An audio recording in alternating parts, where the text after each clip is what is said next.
Muy buenas tardes a todos y bienvenidos a un nuevo programa de Los Tres Mosqueteros en un día lunes 19 de mayo. Un lunes que es como entre medio de una semana rica. Una semana rica, ¿no es cierto? Sí, una semana una semana linda porque... 21 de mayo. 21 de mayo, sí, exactamente. Tenemos que todos honrar y celebrar a Arturo Prat y a mí también.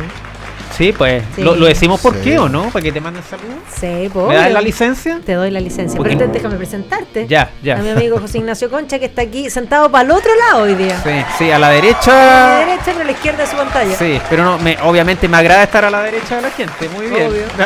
No, feliz, querida Maida, de estar contigo acá con nuestro amigo Sebastián, así que sí, pues el 21 de mayo es tu cumpleaños. Es mi cumpleaños. Querida Maida, así que todos los seguidores, entre los cuales estoy yo, ciertamente vemos mucho de nuestra querida Maida Mervilá para que ese día le envíen sus mensajes de cariño y de admiración a esta tremenda líder de nuestra batalla cultural. Que aprovecho para pasarle el dato, la entrevista que te hicieron en Sin Filtro el otro día está de antología. Deberían grabarla y venderla así como para las nuevas generaciones que la estudien, y lo digo muy en serio, muy buena, te felicito. Yo creo que fue un acierto en muchos aspectos y lo que demuestra que fue un acierto es que me han funado cantidad. Mientras más me funen quiere decir que estuvo mejor, exactamente. Y tengo a mi izquierda, pero a la derecha de su pantalla, Sebastián Torrealba. ¿Cómo estás, Seba? Bien, ¿y tú, Maida? Bien, pues. Qué la semana de mi cumpleaños. A mí me encanta mi cumpleaños. Sí, pero además naciste una fecha súper importante. Y sí. tú eres historiadora, te vamos a usar para que nos expliques cómo cambió la guerra del Pacífico después de esa batalla. Un hombre inmensamente importante, además hombre correcto. De hecho, voy a tratar de volver a postear, porque hace años atrás, para la semana del 21 de mayo, hice varios conversatorios con historiadores y con, digamos, almirantes, distintos personajes para hablar de Arturo Prat, y hay algunas piezas que son realmente muy buenas. Recordar, voy a subir la de Renato Valenzuela, que en paz descanse, que era extraordinario, que combinaba las dos cosas, porque era almirante pero además era historiador. Entonces, de verdad Arturo Prat es una figura que no solo une, sino que es un hombre intachable, que hizo lo correcto en el momento más difícil, pero que generó este cambio psicológico que la guerra necesitaba, específicamente Chile necesitaba para poder ganar la guerra. La guerra no estaba ganada si no hubiese sido por el sacrificio de Prat, que se inmoló cual héroe en ese sentido, y que dio esa arenga de la guerra justa necesaria para que esto terminase como terminó. Y hay un detallito, si me permiten, porque Prat además era abogado. Sí, claro. Era abogado, entonces ese día también se celebra el Día de los Abogados, nuestro día, digamos, así que porque aunque usted no lo crea, yo soy abogado. Tu día y mi día. Claro. Entonces, pero Prat está muy unido a una figura que es clave para la derecha histórica, que es don Manuel Montt. Sí, porque don Manuel Montt fue el que lo becó para que estudiara en la escuela naval. Y años después fue don Manuel Montt, en su calidad de presidente de la Corte Suprema, el que le entrega el título a don Arturo Prat. Entonces hay dos grandes hombres que están unidos por la historia, y al final hay los que somos creyentes, sabemos que Dios une los caminos de las grandes personas, porque Prat, cuando va a dar su examen de grado en la Corte Suprema, tiene que dejar su sable afuera, porque no puede entrar, digamos, con su sable oficial. Por supuesto. Y ahí le dice, no, yo lo dejo afuera porque la fuerza se rinde ante la justicia, ante la razón, digamos, esa es la señal. Mira tú, pero no siempre la fuerza se rinde ante la justicia. ¿No siempre? No. Lo dicen por lo que estamos viendo ahora. No. Digo yo, sí.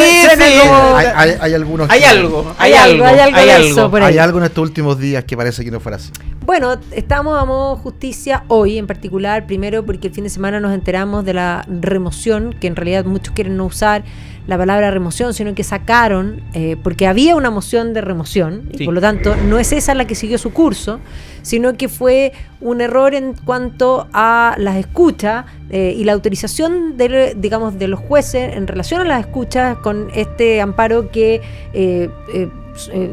cursó Josefina Euneus, lo que fue el error que permitió, o fue la excusa, podríamos decir, para que finalmente las presiones políticas que había sobre el fiscal de Coquimbo, Patricio Cooper, surtieran finalmente efecto. Porque rápidamente, en este caso fue la fiscalía, fue el fiscal Abbott el que sacó a Cooper. Y claro, aquí vienen las voces de uno. Valencia. El fiscal Valencia. Y aquí vienen las voces de ambos lados, uno que dicen que no tiene nada que ver y que esto pasa en Antofagasta y que se sigue investigando, pero ciertamente todas las presiones políticas tenían que ver con todo lo que había, todos los hilos que había ido tirando el fiscal Cooper, que estaban llegando incluso muy cerca de la moneda, digámoslo así, sí. Bombas que estaban muy profundamente, y sobre todo esas escuchas que no habían sido autorizadas ya llegaban literalmente al presidente. Y por lo tanto, para intentar correr esto, comenzaron las presiones, que finalmente es este error el que hace que lo saquen. Por otro lado están las voces que plantean que con esto se pretende enterrar el caso Procultura, encapsularlo en los que sean responsables, un poco lo que dice hoy día La Moneda. Ya hoy día veíamos a la vocera diciendo que los que son responsables, que paguen, por lo tanto que sea Larraín y todo encapsularlo en Larraín, cuando efectivamente había hebras que van a otro lado. Y bueno, vamos a ver cómo esto evoluciona, si realmente Antofagasta va a seguir investigando o si esto realmente va a ser echarle tierra, digamos, al muerto.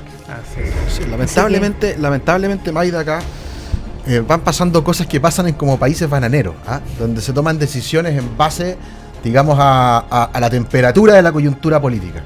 Y a mí me parece un error gigante por parte de la Fiscalía Nacional, del fiscal Valencia, de retirar a Cooper, porque a Cooper además no se le ocurrió porque él quiso intervenir ciertos teléfonos.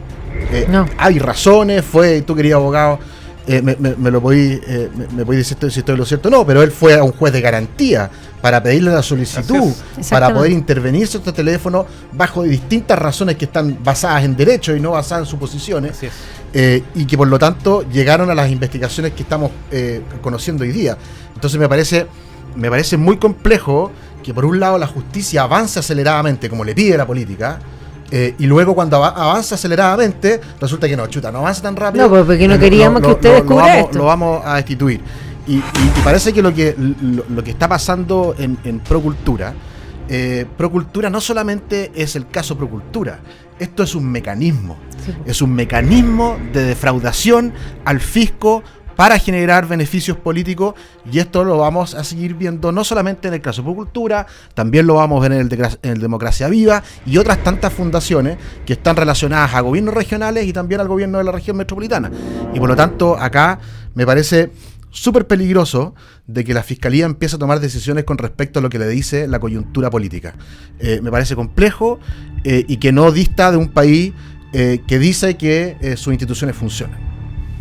Mira, se cumple una semana exacta de que dijéramos esto mismo acá en el programa. Dimos como la primicia en cierto sentido de que era altamente probable que al fiscal lo removieran, y lo removieran por las evidentes presiones políticas que había habido de parte de diputados de izquierda que fueron a solicitar que lo sacaran, porque claro, cuando la justicia actúa muy rápido parece que a algunos no les gusta, y ese dicho de que caiga quien caiga, al final el único que cayó fue el fiscal. Sí, pues. Entonces es como curioso, y como decía Sebastián, esto nos recuerda mucho, y por favor, si suena un poco impertinente, pero yo creo que es así, esto nos acerca más a lo que pasa en Venezuela, en Nicaragua, en Cuba, donde cuando los fiscales no actúan de acuerdo a lo que el gobierno de turno quiere, pasan estas cosas.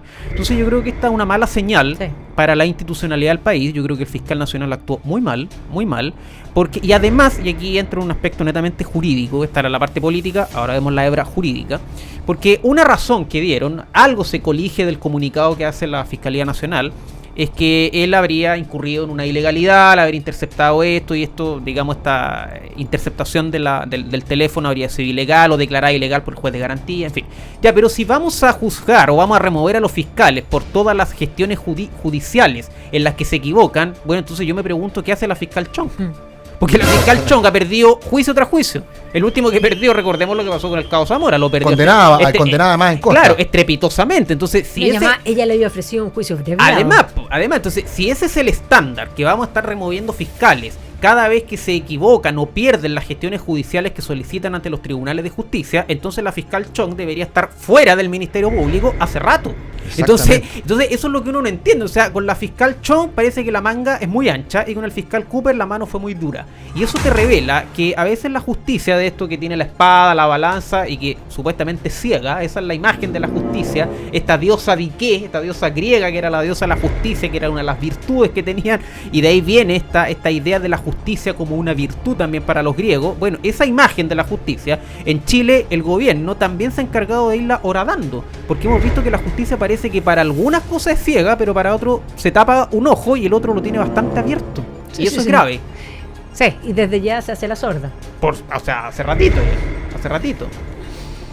Bueno, ese es uno de los temas que tenemos sobre la mesa, y el otro judicial, porque vamos a partir con el tema judicial, es, digamos, la libertad, con ahora sí, arresto domiciliario, sí, de Manuel Monsalve, que efectivamente la prisión preventiva no se puede extender ad aeternitas, y aquí un poco yo creo que el llamado es que ojalá la justicia se acelere, claro, para que efectivamente sepamos si lo consideran culpable o inocente, porque ciertamente en Chile se presume la inocencia hasta que no se demuestre lo contrario, pero en este caso hubo muchas irregularidades, digámoslo así, más allá del hecho mismo del delito por el que se le acusa. El imputado fue el que se encargó de eliminar un montón de pruebas, de manipular las cosas, de usar, digamos, temas públicos y usar su cargo y su poder para intentar tapar el delito, que yo creo que hace que todo esto sea aún más grave y más misterioso, y podríamos decir, o tal vez menos misterioso, no sé, yo lo digo sobre la mesa, pero de que había intereses de que esto pasara colado, los había. Sí, yo creo que esa tesis está bastante comprobada ya, de que el gobierno lo que buscaba era que esta cuestión pasara colada, arreglémoslo por dentro, echarle tierra, digamos. Vamos echándole tierra, como lo han hecho con varias cosas, y ojalá que no se sepa, pero se supo. Y lamentablemente aquí hay una víctima, hay una mujer que ha sido víctima, que ha sido citada 9 veces a declarar, 9 veces, y cada vez que es citada a declarar es revictimizada, digamos. Pero lamentablemente en justicia no se ha avanzado en absolutamente nada. Hoy día el señor Monsalve está en su casa, con una medida de precautoria menos fuerte que la que tenía antes, sí, pero sigue estando detenido, digamos. Sí. Pero la verdad es que en justicia se ha avanzado bastante poco, y aquí nuevamente el tirón de oreja también un poco para los fiscales. Aceleremos las investigaciones para que finalmente existan culpables de las cosas que se investigan. Pero no podemos estar ad eternum, no. Aquí todos los días opinando distinto debido a las filtraciones que salen de la fiscalía. Entonces, yo creo que las prisiones preventivas en Chile se han mal usado, y se han mal usado ya hace mucho rato atrás. Sí, claro. No solamente con los casos políticos, también con casos que son penales y que tienen que ver con delincuencia común. No nos olvidemos de que para el estallido social, muchas de las personas que estuvieron detenidas también estuvieron detenidas casi 2 años sin que finalmente se les diera una condena. Y por lo tanto aquí pareciera que esto es parejo para todos. La prisión preventiva como medio para investigar está mal usada, y eso tiene que cambiar. Pero lo importante es que mientras exista una investigación, no sean las víctimas las que están constantemente siendo victimizadas o revictimizadas nuevamente, como el caso de esta señora que no sabemos cómo se llama, pero que tuvo este problema con el señor Monsalve, que hoy día está en su casa. Mira, yo creo que es más fácil recuperarse de una desgracia que de una injusticia. Y justicia que llega tarde no es justicia. Entonces, cuando hay ausencia total o parcial de justicia en una sociedad o en un país determinado, como está sucediendo acá en Chile dramáticamente, a mi juicio es el síntoma más evidente de la profunda crisis moral que vive el país. Porque cuando tú tienes una justicia que no es ciega como debería ser y no es objetiva y que mira los mismos casos con razones distintas, uno dice aquí el deterioro es más profundo de lo que pensábamos. Entonces la institucionalidad del país, o sea, por algo somos un Estado de Derecho, por mucho que a la izquierda le moleste, Chile es un Estado de Derecho, y para ser Estado de Derecho estamos anclados, estamos construidos sobre la justicia. El poder responde a la justicia, pero cuando los actores, llamémosle así, los operadores del sistema jurídico, entiéndase tribunales de justicia, Ministerio Público y también los otros poderes del Estado, como el poder legislativo, el poder ejecutivo, hacen acciones que van tendientes en la dirección contraria a fortalecer a la justicia, uno dice, bueno, el deterioro parece que es muy grave, es muy grave. Entonces, y me tomo lo que decía Sebastián ahora, el tema de la prisión preventiva y así una serie de materias, uno dice, bueno, la fiscalía, de repente, y aquí entra la gran pregunta, la pregunta del $1.000.000, ¿quién controla a los fiscales? Y perdón si suena impopular esto que estoy planteando ahora, pero ¿quién controla a los fiscales? Porque hay muchísimos casos de investigaciones que no avanzan. Punto número 1. Está lleno de casos también donde evidentemente se cometen arbitrariedades. La fiscal Chong la acabamos de citar. Y en tercer lugar, hay muchas investigaciones que avanzan en direcciones que uno dice, bueno, hay recursos, pero parece que los recursos judiciales, entiéndase, no son suficientes para salvaguardar debidamente los derechos fundamentales de las personas. Entonces yo creo que es urgente pensar, al menos desde el punto de vista político, en una reforma a la reforma. Y cuando me refiero a reforma a la reforma, es a la reforma procesal penal. Sí. Porque esto se copió de Estados Unidos, pero no se copió la idea. Ahora ya, pero déjemelo ahí porque quiero que entremos a explicar, porque creo que la gente no sabe muy bien y tenemos que ir a pausa porque si no la carita nos reta. Así que vamos y volvemos.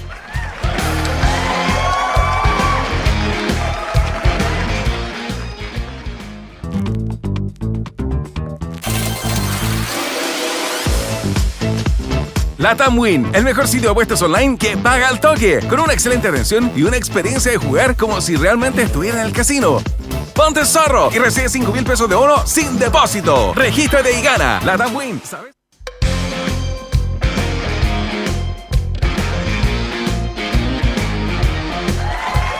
Y estamos de vuelta aquí en Los Tres Mosqueteros y vamos a saludar a los que hacen posible que los estemos acompañando todos ustedes de lunes a viernes a las 7 de la tarde en TV y a las 8 en repetición en el dial en Santiago, la 92.1. ¿Tú sabes que con la cuenta de inversiones digital del BCI hoy tienes un respaldo de un banco de 87 años de trayectoria? ¿Así de potente? O sea, cantidad de tiempo. Bien. Y además la puedes abrir sin costo de mantención y puedes empezar a invertir de inmediato de forma fácil y simple. Extraordinario. Porque con BCI seamos diferentes. Seba, ¿tú sabías que dentro de los sitios de apuesta hay muchos que son terriblemente malos? Sí, hay unos y están en polémica ahora. No, además hay unos chantas. En cambio, LATAM Win Online es un dato bueno. Es seguro, confiable y te deja jugar al tiro con un bono de, atención, 10,000 pesos, sin poner ni uno. Más de 4,000 juegos, apuestas deportivas, torneos que están de lujo. Regístrate con el código Mosqueteros y aprovecha LATAM Win. Sabes, apuestas y ganas. Quiero que expliques un poco, porque creo que las personas que nos están escuchando cuando hablamos de la reforma, necesitan entender cómo era el sistema antes, cómo fue la reforma, qué cosas buenas tuvo y qué cosas son aquellas que habría que reformar. Así que, señor abogado, la tribuna es suya. Me la colocan difícil porque aquí es fácil, voy a invocar el espíritu de mi amigo Ignacio Ritt, que es procesalista y penal. Mira, el tema... la reforma procesal penal en Chile se empieza a gestar a fines de los 90 y se empieza a implementar en el 99-2000, estamos hablando del gobierno del presidente Frei Ruiz Tagle, en esa época más o menos, porque ya había un consenso generalizado en general de que nuestro sistema judicial, procesal en este caso, era un poco arcaico, era bastante antiguo porque el juez las hacía todas. El juez investigaba y condenaba, era juez y parte. Sí. Entonces ese sistema que se llamaba inquisitivo tenía muchas injusticias porque el juez que investigaba ya se hacía un prejuicio. Entonces llegaba a la etapa de la condena en que ya el juez estaba convencido que era el culpable y se dieron muchos casos de justicias muy grandes, muy aberrantes. Entonces alguien dijo, oye, esto hay que cambiarlo. En esa misma época, y además había una concentración de causas en jueces y además los antiguos juzgados del crimen y en esa época, que era un sistema fundamentalmente escrito, además había un actuario, olvídate, era un sistema muy antiguo. Y en ese sistema, en esa época, también Chile estaba negociando el Tratado de Libre Comercio con Estados Unidos. Entonces, como siempre, la razón económica a veces suele pesar más. Estados Unidos dijo, ok, todo lo que Chile ofrece, pero hay un tema no menor. Pues, ¿qué pasa si un inversionista mío tiene un problema en su país? ¿Lo van a juzgar este tipo de tribunales? Entonces, primero, una condición para que tengamos un tratado de libre comercio, refórmeme su sistema de justicia, digamos. O sea, es como lo menos, como para entrar a conversar. Y eso aceleró que la reforma fuera más rápido, se iniciara antes y fue paulatino, fue región por región. La última que entró o se implementó fue la región metropolitana. Y ahí se crea la figura del Ministerio Público o de la Fiscalía. Porque ahora iba a haber una persona que iba a investigar, iba a dirigir la investigación y además iba a haber un juez. Y dos tipos de jueces, los jueces de garantía o los tribunales de garantía y los juzgados o los tribunales orales en lo penal.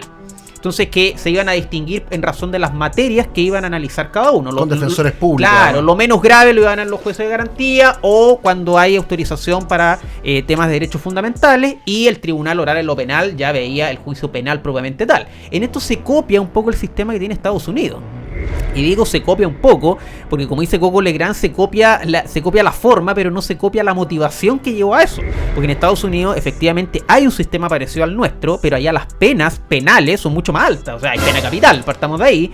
Allá tú le haces algo a un policía y te preso años, digamos. Entonces hay un sistema mucho más duro en cuanto a la pena penal. En cambio que en Chile esa parte quedó dando vuelta y el sistema como que se nos arrancó para el otro lado a rato, y pasamos de un sistema que era muy estricto, muy inquisitivo, a un sistema a ratos, a mi juicio, un poquito garantista. Entonces, claro, eso, porque además hay un defensor público, hay un fiscal. Entonces, cuando ocurre un delito, el fiscal investiga y el imputado es defendido por un defensor público. Y ellos son las partes, los intervinientes en el proceso, y primero van a un juez de garantía, y que se llama así porque él custodia las garantías constitucionales, así se llama.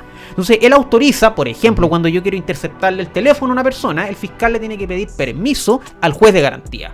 Ahora, si esa etapa de juicio no llega a acuerdo y ya hay que ir a juicio oral porque la gravedad del delito es muy alta, ahí se pasa al tribunal oral en lo penal, que es un tribunal colegiado, son 3 jueces, donde ellos llevan el juicio adelante y ahí te imponen la sanción, digamos. Ese es el sistema que tenemos ahora en Chile, y eso era lo que había antes. Ahí lo expliqué 2 minutos muy... Pero más allá de los desafíos, yo creo que el gran desafío que tiene hoy día la Fiscalía tiene que ver más con gestión.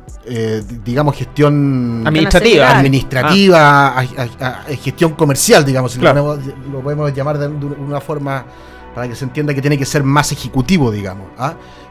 Hoy día la gestión de la Fiscalía no pone los incentivos para que los fiscales terminen de buena forma sus investigaciones. ¿Cuántas denuncias quedan sin que el fiscal haya ni siquiera pedido a la PDI una acción de investigación? Está lleno de ese tipo de investigaciones o querellas penales en donde el fiscal toma la causa, está 6 meses con la causa y a los 6 meses cierra la causa porque no tiene absolutamente ningún dato para poder seguir avanzando. Claro. ¿Qué pasa con los delitos comunes? Hoy día la gente dice, ¿qué voy a denunciar? ¿Para qué voy a denunciar? Si el fiscal que está a cargo de la causa a mí no me va a dar ninguna solución. ¿Cuántos de los delitos comunes hoy día terminan absolutamente nada? Archivados. Y eso yo creo que es el gran cambio que debería tener la justicia. Hoy día las personas no confían en la justicia porque no llega. Porque simplemente no llega. Y por eso no confían en la justicia. Y por lo tanto la gente dice, usted vaya a denunciar, ¿para qué voy a denunciar? Si a mí el fiscal no me da ninguna seguridad de que van a perseguir al compadre que me robó el celular en la calle. Es que los grandes problemas, uno es ese, porque evidentemente, aunque usted no lo crea, hay pocos fiscales para la cantidad de delitos que se cometen, más ahora que no, y de hecho, una cosa bien importante es tener en cuenta que el Ministerio de Cultura tiene el doble de presupuesto que la Fiscalía. Claro. Las prioridades. Sí, el mundo al revés. Y el otro tema, y esto es muy jurídico, pero es la realidad, o sea, tenemos un sistema procesal penal, muy moderno, con un código penal muy antiguo. O sea, el código penal nuestro es de 1874. Claro. Ha habido intentos para reformarlo, para hacer uno nuevo. Te recuerdo que hubo en el gobierno, en el segundo gobierno del presidente Piñera, hubo un anteproyecto incluso, sí, claro, que lamentablemente no avanzó mucho por temas también políticos, hay que decirlo. Sí. Pero es urgente tener un código penal moderno. ¿En qué sentido? No puede ser que un delito contra la propiedad tenga menos castigo que un delito contra la vida. Por ejemplo, por ponerte un botón de muestra. Entonces, tienen que caminar juntos. Y eso es lo que decía yo al inicio. No sacamos nada con tener un sistema procesal penal con muchas garantías, que en principio está bien, ojo, porque las garantías siempre las formas siempre están al servicio del fondo. Y el fondo es salvaguardar los derechos constitucionales de las personas. Por supuesto, pero hay garantías solamente para los delincuentes, mira, más que para el resto. Como dice el buen sistema procesal penal, yo siempre tengo que pensarlo cuando el eventual acusado soy yo. Esa es la idea, eso es lo que uno tiene que tener en la cabeza, porque es re fácil perseguir, digamos, mira, cagamos, ya, pero ¿y qué pasa si el día de mañana me toca a mí? Entonces, así se tiene que diseñar un buen sistema, pero para que eso converse bien jurídicamente, necesitas un código penal moderno que responda a estos tiempos, las penas estén bien graduadas. Sí. Y eso es lo que no tenemos. Hoy día, por ejemplo, el tema de todo lo que tiene que ver con lucha contra la delincuencia, crimen organizado y la seguridad, muchos dicen, bueno, aquí hay que hacer las leyes y en el Congreso hay que hacer leyes. Compadre, no necesitamos más leyes. Está lleno de leyes. No se necesitan más leyes. Lo que se necesita es una fiscalía que tenga los recursos necesarios para poder investigar bien, una policía que tenga también las atribuciones y los recursos para poder hacerlo, porque hoy día tenemos a las policías nuestros, a carabineros nuestros entregando citaciones al tribunal de familia en vez de estar persiguiendo a los delincuentes, y necesitamos una política que apoye a todos los actores relevantes de la persecución de la delincuencia. Claro. Pero cuando estamos aportillando a los fiscales por un lado, estamos sin defender a carabineros, a los policías en su trabajo que hacen día a día, y además no le estamos dando los recursos necesarios, lo estamos llevando para otros lugares donde no se necesitan. La verdad es que el compromiso con la seguridad no es tal. Vuelvo a repetir, esta cuestión no tiene que ver con más leyes, tiene que ver con gestión. Y hoy día, por ejemplo, les doy un ejemplo, hoy día sacaba el cálculo de cuánto nos cuestan a nosotros los ciudadanos año a año los gobiernos regionales, que según los que lo aprobaron, venía a descentralizar el país y a cambiar el país. Salió más caro al final. 2.000 millones de dólares al año nos cuestan los gobiernos regionales. De esos 2.000 millones de dólares al año, 60 millones de dólares se van en recursos humanos. 60 millones de dólares en recursos humanos. Personal, claro. A ver, ¿qué pasa si le pasamos 60 millones de dólares a la fiscalía? ¿Cómo cambiaría, o no? Claro. En vez de estar financiando cargos políticos en una institucionalidad que no funciona en Chile y que no va a funcionar porque las gobernaciones son de los sistemas federales, no los sistemas presidencialistas. Entonces, aquí lo que se necesita es que tanto el gobierno como todos los actores políticos, de una vez por todas, pongan las lucas donde tienen que estar. La Fiscalía necesita ayuda, Carabineros necesita ayuda, la PDI necesita ayuda, pero los políticos no necesitan más ayuda. Que ese es el problema, porque mira, el presidente Bukele tiene una frase que es muy buena, que la plata alcanza cuando nadie se la roba. Y yo creo que es verdad, o sea, la plata hay. El tema es que hay que gastarla bien, entonces hay que colocar las prioridades en su lugar correspondiente y el dinero tiene que estar ahí, porque mientras un carabinero, por ejemplo, un suboficial, un ejemplo concreto, gana un sueldo bastante bajo en relación a lo que hace, o sea, él jura dar la vida por los demás, no es menor, sí. Y vemos un operador político que gana millones de pesos por no hacer nada, uno dice, bueno, está mal pelado el chancho, en buen chileno, algo no está bien aquí. Entonces cuando vemos personas que por trabajos eminentemente políticos ganan millones de pesos y son apitutados políticos, basta ver la cantidad de operadores políticos que introdujo este gobierno al sistema, y por otro lado vemos que personas que juran dar su vida por nosotros, como son las Fuerzas Armadas y Carabineros, ganan sueldos mucho más bajos, uno dice, algo no está funcionando. Cuando vemos que la plata se va a cultura y no a Carabineros o no a la Fiscalía, uno dice, algo está pasando. Y cuando uno dice, mira todo el dinero que se ha despilfarrado, por no decir otra cosa peor, con estos casos de los convenios, con Procultura, con toda esa historia, uno dice, bueno, ahí está la plata. El tema es que está, en vez de llegar al bienestar de los ciudadanos, la plata está llegando al bolsillo de los amigos. Y ese es el problema de Chile. Tú no puedes tener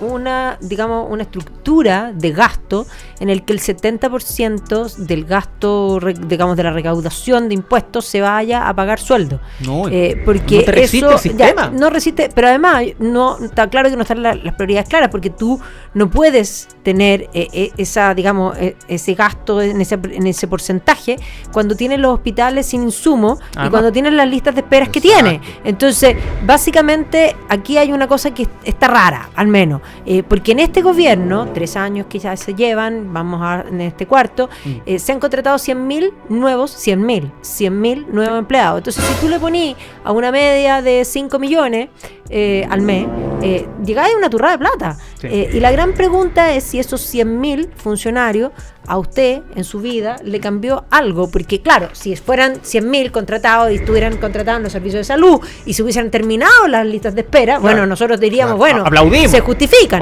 Pero la pregunta es, no se han mejorado las listas de espera, no han mejorado los colegios. Hoy día tenemos a los niños del Victorino Lastarria, sí, que estaban con overones blancos tirando molotov, y aquí viene la pregunta, pero ¿qué? O sea, ya se nos habían quemado en el INBA. ¿Y cuánto tiempo pasó para que esa rectora la sacaran? Porque no es natural que los niños estén haciendo bombas molotov dentro del colegio.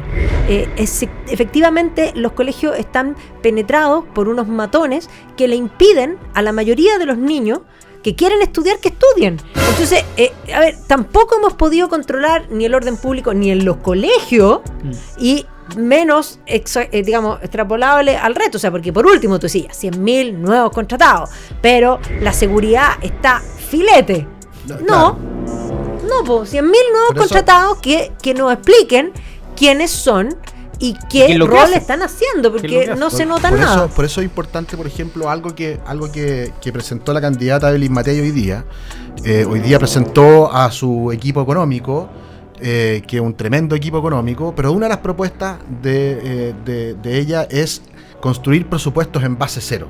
Es decir, compadre, estos no son presupuestos de continuidad para seguir financiando programas que están mal evaluados, sino que parte absolutamente de cero y vamos poniendo las platas donde corresponde y donde se necesitan. Por supuesto. Pero para seguir financiando programas que no tienen ni un sentido, que no tienen ningún retorno sobre la inversión social, digamos, la verdad es que Chile no tiene las espaldas para hacer eso. No nos sobra la plata. No. Aquí muchos dicen, no, que Chile es un país rico, sí, obviamente que Chile tiene recursos, pero las necesidades son miles. No, y gobernar significa priorizar, y para eso los presupuestos en base a cero, para darle a seguridad la plata que necesita, para darle a salud la plata que necesita, para darle a educación la plata que necesita. Bueno, lamentablemente hay que ir sacando gastos que la verdad es que no sirven de nada.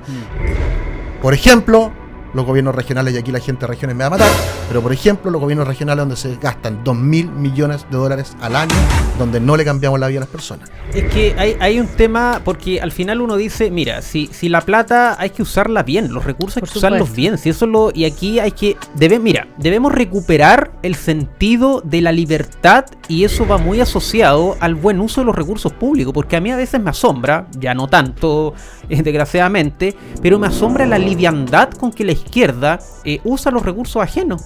O sea, estos son nuestros impuestos.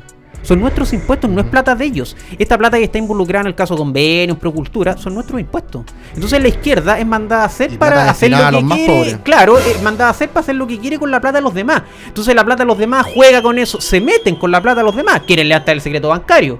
Entonces se meten, y para qué decir con el desastre que hicieron con el tema de los retiros, que ahí era el festival, que hoy día viene una nota que eso empobreció más a Chile. No te adelantes, porque vamos a ir a comerciales y quiero entrar con ese tema. La primicia.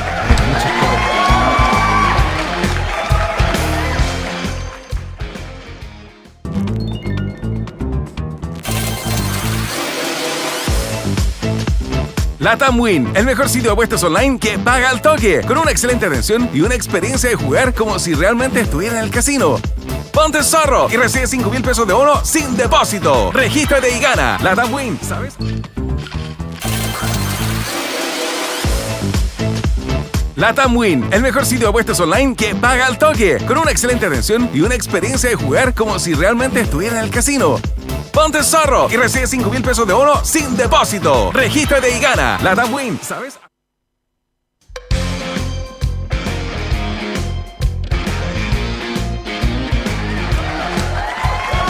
Y estamos de vuelta aquí en Los Tres Mosqueteros y vamos a saludar a Consorcio, porque Consorcio también acompaña a los mosqueteros. Y el llamado a todos ustedes es a asegurar su auto con asistencia 24/7. Ustedes sabían que Consorcio les da un conductor de reemplazo y además ahora les ofrece un 25% de descuento, atención, en todas las cuotas. Contrátalo con los que saben en consorcio.cl. Bueno, estábamos hablando precisamente del asunto de los retiros y la nota. Y le voy a dar primero el micrófono a Seba porque tú fuiste protagonista de toda esa discusión cuando algunos decían, no, esto no se puede hacer porque le va a hacer mal al país, y los otros abogando por las personas que en realidad tenían otros objetivos, lo hicieron igual y el desastre quedó. Sí, pues esa es una historia que algún día se va a escribir en los libros de la... Tú podrías escribir el libro, de hecho. Sí, podría ser parte de la escritura de un libro con respecto a eso, pero la verdad es que los retiros parten como una decisión política, digamos, para la pandemia, y que fue muy popular al principio. La Pamela Giles, me acuerdo que fue la primera en ponerse la banda de los retiros. Pero la verdad es que yo creo que los retiros de fondos de pensiones en Chile han sido, creo, la peor decisión política desde el regreso a la democracia en Chile. Con unos costos para los más pobres y la clase media que los vivimos hasta el día de hoy y los vamos a seguir viviendo para adelante. Y eso por distintas razones, pero principalmente Porque los retiros de fondos de pensiones, primero, eran absolutamente inconstitucionales. Sí. La ley dice que solamente la iniciativa con respecto a los fondos de pensiones la tiene el presidente de la República, y eso el Congreso lo eliminó. Y lo eliminó de manera, a mi juicio, absolutamente ilegal. Y no solamente con votos de la izquierda de la izquierda, sino que también de la derecha. Sí. Aquí no hay que olvidarse. Los tontos útiles. Aquí el populismo le ganó a la sensatez, le ganó a las razones económicas, y se votaron a favor 3 retiros que de alguna manera desfondaron la economía de nuestro país. Primero, generando una inflación gigantesca, que la vivimos hasta el día de hoy. Segundo, desfondando los fondos de pensiones de los más pobres. Hoy día el 30-40% de esas personas no tienen un peso en sus fondos de pensiones. Y hoy día además sale un estudio de la Universidad de Chile, por lo demás, no es que sea del CEP, claro, o de la Católica, es de la Universidad de Chile, que dice que la gente más pobre, debido a los retiros, son 50% más pobres hoy. Y eso es una brutalidad para todos los que aprobaron los retiros de fondos de pensión en esa época.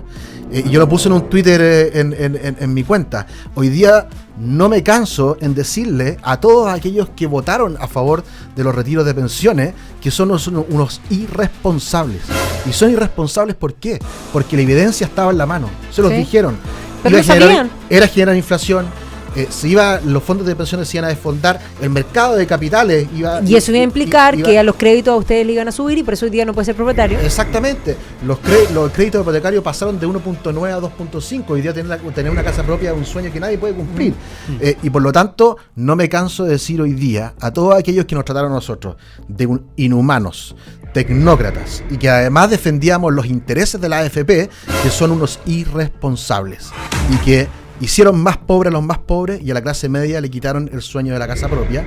Y eso es una realidad, y lo dice toda la evidencia económica después de varios años pasados los retiros. Ahora, no olvidarse de que estamos a 6 meses de las elecciones y probablemente tengamos un 7º proyecto de ley de retiro ahora. Espero que los congresistas hayan tomado nota de lo que pasó por su irresponsabilidad, y hoy día de verdad tomen una decisión responsable y vayan en contra del 7º retiro, que probablemente van a presentar cerca de este mes o el próximo mes.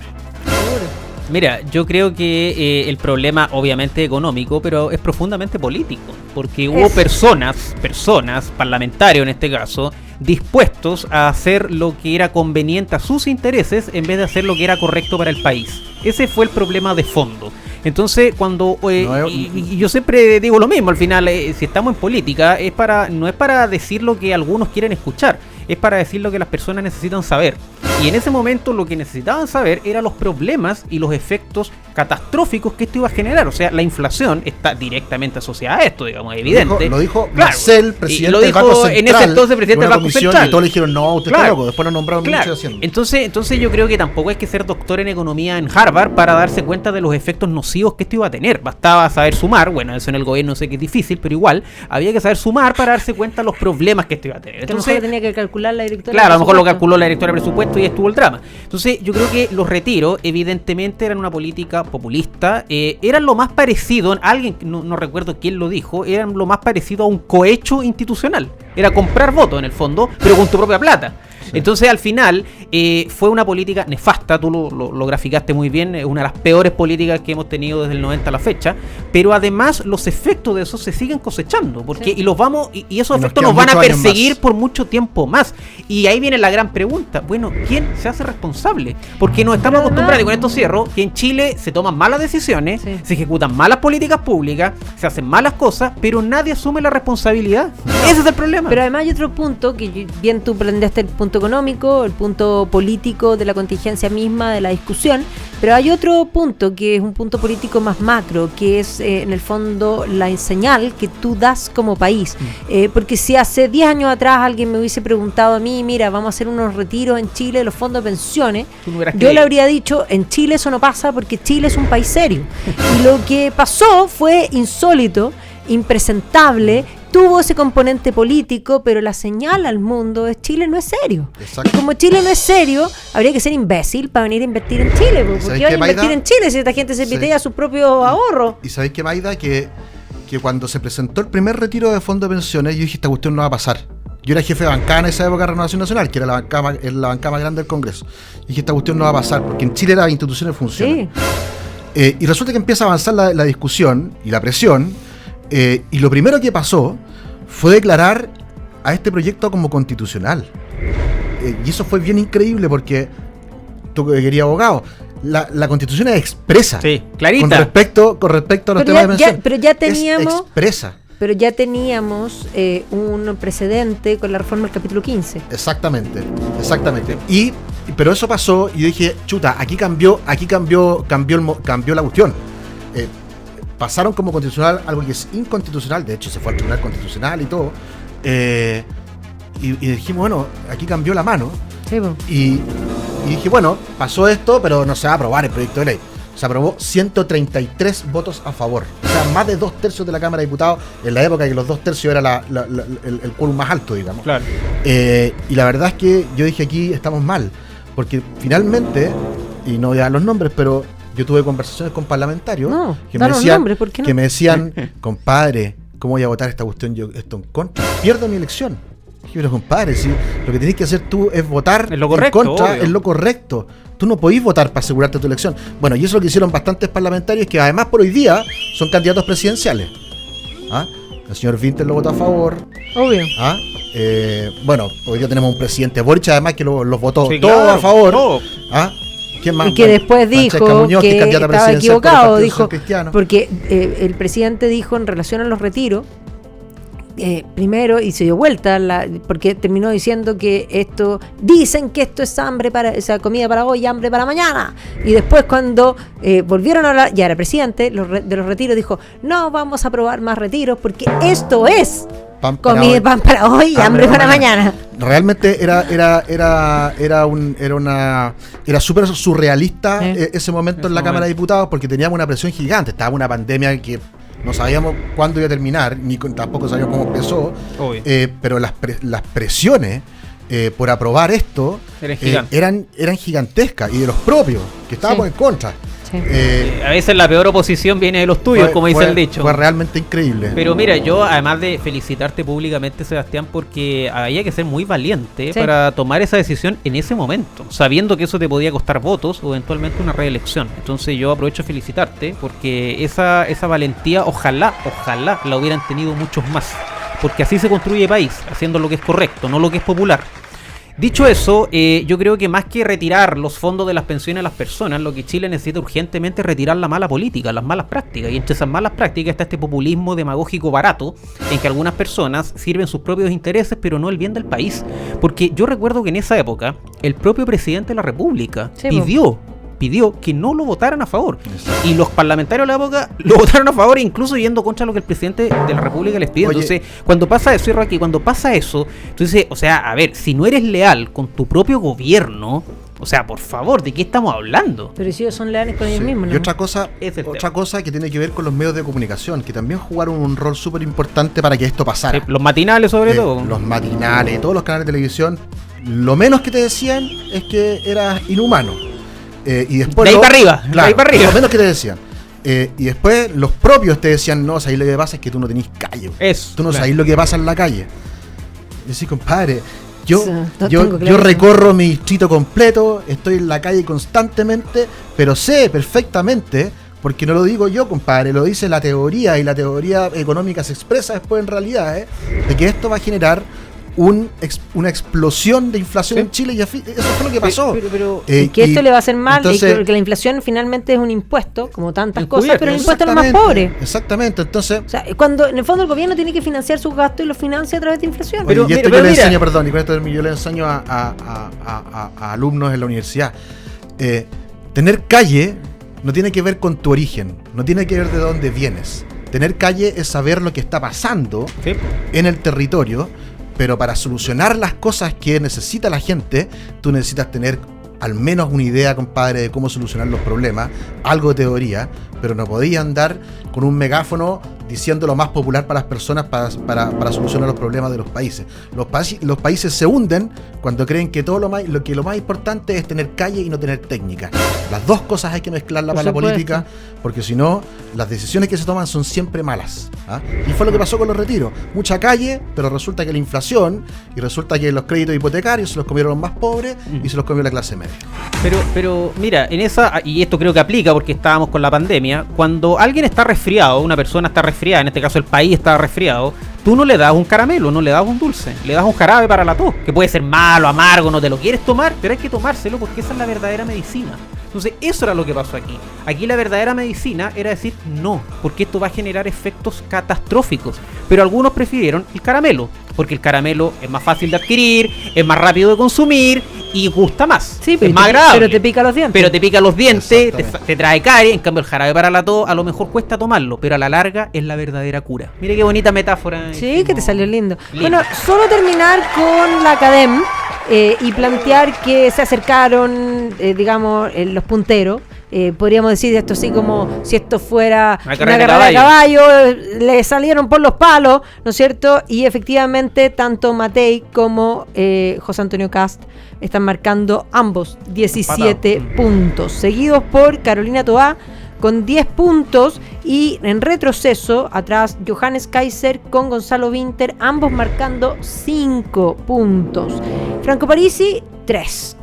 ¿Ya? Y lo más interesante, a mi juicio, es que efectivamente el ninguna opción es un 30%, lo que es mucho. Los indecisos serían eso. Claro, y lo otro que es interesante es que efectivamente la aprobación del presidente está en un 26%, o sea, seguimos debajo del 30% inamovible, o sea, se movió ese eje. Rompió por 2 semanas, podríamos decir, la resonancia magnética de la semana pasada y de esta semana muestran el mismo efecto. Hay una lesión, digámoslo así, claramente hay una bursitis que tiene una cantidad de líquido importante, porque efectivamente la desaprobación es de un 70%. Oh my God. Sí, y es la decepción, digamos, de los propios, de los que estamos en contra, pero también de los propios, sí, de que han visto de que en 4 años no se ha cumplido. No creo, no, ojalá, pero en 4 años no han cumplido absolutamente nada de lo que prometieron para la última campaña presidencial, que darse la campaña con más mentiras en la historia de la democracia en Chile. Se prometió el oro y el moro, que se iba a cambiar todo, no se ha cambiado absolutamente nada. Llegaron las malas limpias, pero la verdad es que se robaron todo. La verdad que es un gobierno que yo creo que va a quedar para la historia como el más mediocre de los últimos 40 años. Este gobierno en sí mismo es una mentira de pies a cabeza y se grafica con una frase de Shakespeare: mucho ruido y pocas nueces. Este gobierno es mucho ruido y pocas nueces, porque fue demasiado ruido.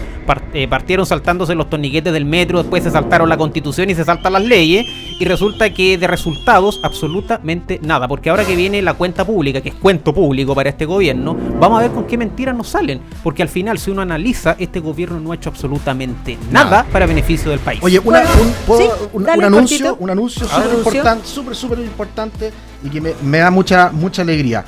El domingo 25 de mayo se va a reinaugurar la iglesia de la Asunción, que fue distribuida el 18 de octubre para el estallido social. La verdad es que es un momento para la gente de la zona cero súper emocionante. Esta es una iglesia muy clásica de la zona, patrimonial, que la destruyeron, la quemaron los delincuentes en el estallido social, y va a ser reinaugurada el domingo 25 de mayo a las 10 de la mañana, y va a estar ahí nada más y nada menos que Monseñor Fernando Chomalí en la inauguración de esta iglesia. Me encantó.